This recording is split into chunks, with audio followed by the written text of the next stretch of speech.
Welcome back to the third and final segment of the Loveland Report and Loan Arranger Show. We've been talking about everything real estate and mortgage today. 50-year mortgages, are they coming? Get your house on the market. The holiday selling, this is still a good time of year.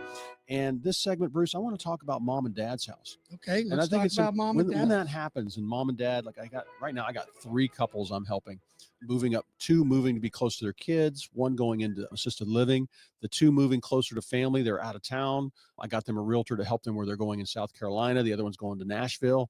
Got all that set up for them, helped them with the movers. I did everything. The family's not here. My staff, we took such good care of these people. And I want to make sure, because this is chaotic. One of the couple's been in their house for 38 years. The other one was like 27. Wow. So they do not move that often, obviously. So I was helping with all the details on the moving and getting that set, explaining the timeline to them, the closing process, going through all that. But this is, they made that decision there. But sometimes I help people. They're not quite sure what to do. Mom and dad, I got a call from the state attorney, connected me with a client, and mom and dad had just gone into assisted living and he was redoing the trust. And I was talking to the attorney and then talked to the family about, I think they had some cash. They're okay going into assisted living. The house is in decent shape. I said, why not rent it for 3 or 4 years, possibly, and we'll watch it and then we can sell it. Because they didn't really need the cash out of the house. Sometimes if you need that cash out of the house to live on, you want to go ahead and do that. Of course. The other thing about going into assisted living, sometimes you hear a lot of people. So why would you recommend that they rented it then? Because they had a good chunk of cash in the bank. They didn't need it. So it would be you extra just felt income. like maybe they'd give the market a little bit more time to recover. And I'm not a financial planner, but I told them to talk to your financial planner. I said, they were going to get about $2,000 a month income after everything. Wow. That's great. great. So they were getting good income, no mortgage on the property. So that money there, plus the appreciation on the property, plus a little bit of tax advantages for them. And so all these things come into play. So that's what's helping them work out a plan on. Now, some people, limited funds, not a lot of money, probably need the cash from the sale. Put the $300,000 into bonds, give it to your financial planner, get an income off of it.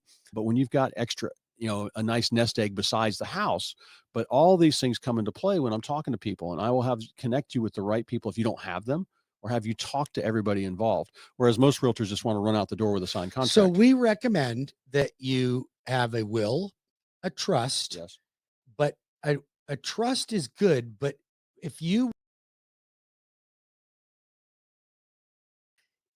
have a ladybird deed will keep that from going to probate. Yep. And I think that's the smartest thing you can do, is when you are considering of leaving a house to a family, that you've got to protect yourself when it comes to that. Well, I just think people need to have those professionals. You got a financial planner, you got an estate planner. Hopefully you do. If not, we can connect with somebody, and you need a real estate planner. So if you have any questions about that or what to do with mom and dad's house, call me 407-352-8118. And you and I will connect people with that. I mean, we'll connect people that can handle your trust, handle your will, give you the advice on that. Because even though Cleve and I know what to do and we do it, we're not attorneys. So we can't give you the advice on that. We can even give you great financial advisors too. We'd be happy to do that for you. My name is Bruce Woodburn. I'm the loan arranger. I'm in the business of helping people save money, make money, and establish wealth. And that's what I'm committed to doing. And if you are looking to purchase a home, I'm going to tell you, if you're renting, there's no such thing as a rich renter. We have to get you out of renting. That's number one. You realize that when you pay rent, you're paying 100% interest. It does nothing for you.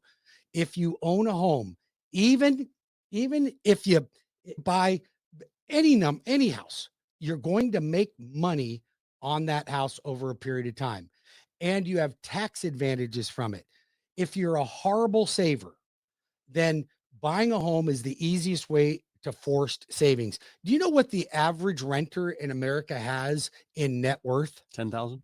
You know what the average homeowner has in net worth? Like 210, 230. $213,000. Okay. It's a whole different animal to be a homeowner. Yep. Even my son, Chase, who doesn't make, he works for a charity. He doesn't make a lot of money. He's got almost $200,000 in equity, and he's only owned the home for 4 years.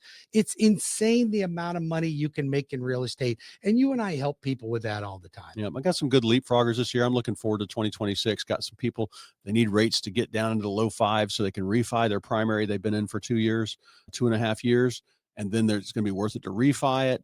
and then move on to that third or fourth leapfrog house. Absolutely. And we've been helping a lot of folks with that. And Cleve and I really enjoy watching you guys create wealth for yourselves. If you're a young adult in your 20s, or you have adult children in their 20s, 30s, or grandchildren for that matter, help them, get them in front of Cleve and I. You're not going to get a hard sale. You're going to get advice on how we can help them grow. And sometimes our kids won't listen to us as well as they'll listen to someone else. So I'd love the opportunity to help your kids, your adult children, become homeowners. Let me show you how to amass wealth. I can show you how I did it with my Leapfrog program, minimum out of pocket, buy property, own 5 properties.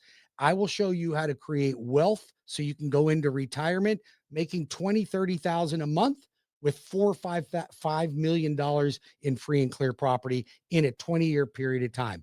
All of it paid for by your tenants. So why would you do anything else? It's a super easy way to amass wealth. And that's what you and I really enjoy doing.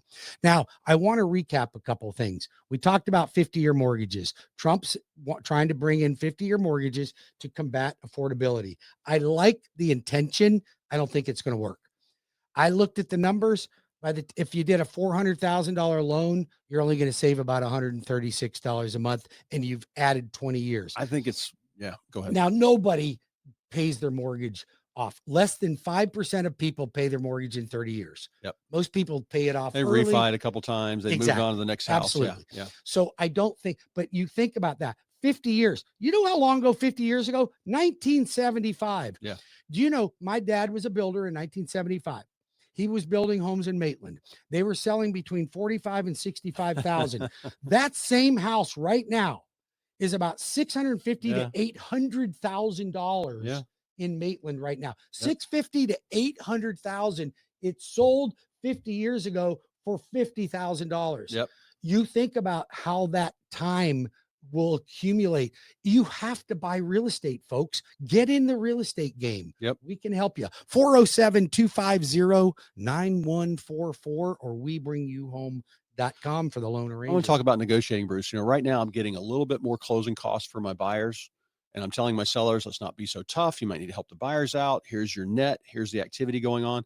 Because when an offer comes in on it, let's say the house is listed for 550, offer comes in at 500. Yes. I think most realtors are going to go, counter at 525. Well, that's giving money away. If I know, I will know when I have an offer like that. I will know how many realtors have been through the home. I will call every single one of them and say, hey, I got an offer. Are you writing an offer? And also I can judge from activity. Was there one person a week through? Was there 5 people, 6 people through in the last week? That tells me the house is priced right. Most homes are still selling within 2 or 3% of list price. Yes. So that's not 5% 97%. off. Even at above $1 million, Bruce, they're still selling about 97% of list price. That market is actually pretty hot, believe it or not. Yeah, those people. You know what market's really not hot? Condos. Yep. The condos are horrible. Yep. The whole thing with the condominiums and the insurance claims against them and the requirement for your reserves in the association. There's just so many obstacles against them. I would not buy a condo right now if I could help it. Now, it meets some people's lifestyle. So maybe if you're retired or you want to buy a rental property, it could work out close to grandkids. I just had somebody bought one because they want to be close to the grandkids. They're wealthy. They got another house out of state. You got to be careful. I don't like, a lot of people think I'll buy a condo because they're cheaper, but by the time you add the HOA in there, they're not generating. Because I say go townhouse because the townhouse dues are probably 200 to 300. And that difference in the condo fees, let's say it's $300. That's an extra 50,000 in price. Absolutely. So that could mean the difference between something that's 50 years old or 10 years old or 1,300 square feet and 1,900 square feet. So very important you have an agent helping you look around. Call me if you need help with that. 407-352-8118. Bruce, I'm still running into buyers that don't even know. They say they have an agent, but that agent hasn't talked to them about the buyer broker agreement. They haven't gone over numbers with them. They haven't talked about the whole negotiation process. Really important you have a good agent help you with that. So, you and I have been under the understanding and the thought that sometime by the first quarter of next year, we should see rates in the mid 5s, right? First quarter? Really? That's good. I was thinking second. Okay. Well, hopefully. that was the thought. Okay. That is going by the wayside. Oh, really? Okay. So the no. market is making a shift. And a lot of the financial experts, for whatever that's worth, okay, are now predicting that interest rates may not come down. They may stay around 6.4%, which is even higher than it is today. So I'm seeing all these indicators that if inflation, you got to remember Powell, hopefully he's out of there, but he caused the market to react negatively when he lowered the Fed rate by a quarter a point, but said that We may not do it in December, yeah, right? December is a foregone Such a conclusion. knucklehead. He's a knucklehead. But listen, so rates, instead of getting better, got worse, even though we had a quarter point reduction. So now, because they were sitting around 6.19, now they're sitting around 6.3 again. So these folks that are looking to refinance, they've been wanting the rates in the fives. Folks that are looking to refinance that have said, you know what? I'm not going to refi right now because I'm not saving enough money. Well, I'm going to tell you this.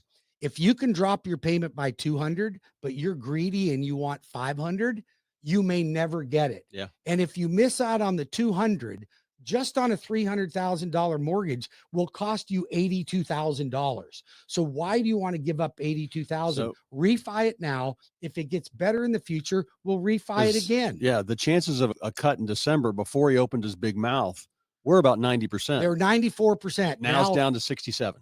Well, and it's actually come up because it was in the 30s, I think, a week ago. Oh, God. So it's all over the board, folks. And right now, there's so much weird uncertainty out there. You cannot rely on interest rates coming down much. So if you want to buy, the time is right. Right now, I think, and Cleve is showing me this. He's literally showing me that he can do this. He has been negotiating for my buyers closing costs to be paid. We've had a couple buyers that we got all their closing costs paid. Yeah. We did a permanent buy down, a temporary buy down. He came up with just his FHA cash to close. And I'm telling you, you want a happy customer. So Cleve's advice, if you're a seller, get realistic. Don't get greedy. If you're a buyer, don't get greedy. Yep. Get what you need. Don't ask for 6% when you only need 3% in closing costs. Yep. Now, some of that's a negotiating tactic. Sometimes we'll go in asking for 5% when we only need 3%, and then see what we get. And absolutely. I just had one. They were screaming and yelling. This is one of your clients, one of our mutual clients. Agent was like, no, no, no, no, no. I said, all right, I'm sending over a cancellation.